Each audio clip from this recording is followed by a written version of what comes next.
Accordingly, I now direct, in furtherance of the principles enshrined in Article 10 of the Constitution on transparency and accountability, and based on new information provided by investigative agencies and partner nations, that the procuring agencies within the Ministry of Transport and the Ministry of Energy and Petroleum immediately cancel the ongoing procurement process for the JKIA expansion public-private partnership transaction,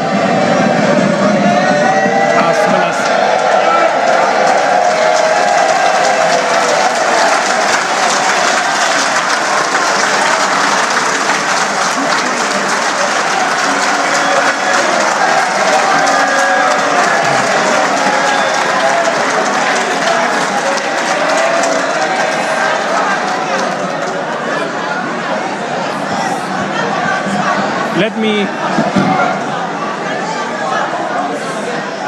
Let me repeat this for clarity.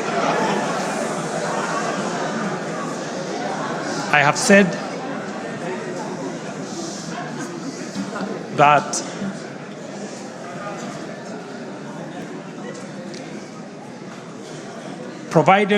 because of the information that has been provided to us by partner nations, I have directed agencies within the Ministry of Transport and the Ministry of Energy and Petroleum to immediately cancel the ongoing procurement process for JKI expansion public-private partnership transaction, as well as the recently concluded KETRACO transmission in public partnership procurement process.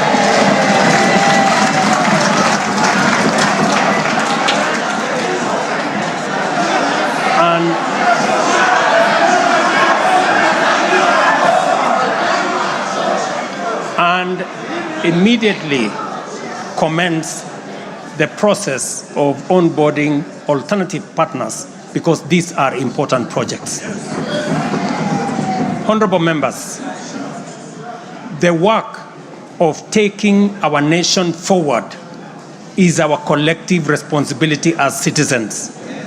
For this reason, we value the contribution of all, whether they come in the form of support or encouragement, suggestion or proposal, criticism or protest. I believe that the most powerful component of leadership is listening and learning. Therefore, I engage with you and listen to all citizens, their elected leaders, public officers, administrators, teachers, and other professionals, learners and the youth, farmers, fisherfolk, pastoralists, traders, craftsmen, artisans, nurses, doctors, community health promoters, and workers across all types of sectors in every sector. I listen too to religious leaders, the civil society, industrialists, entrepreneurs, and professionals. Their contributions and everyone else's have my full attention and commitment to respond through positive, affirmative action that takes the national transformation endeavor forward. I commit to continue listening and acting, to engage, debate, deliberate with you, and to take your input into consideration in serving our nation. By design, the bottom-up economic transformation agenda is defined by its capacity to elicit feedback in the course of implementation and incorporate the same in making improvements and further progress. With every input from stakeholders, our ability to drive progress increases. By listening to you and to every Kenyan, I am able to serve this nation better.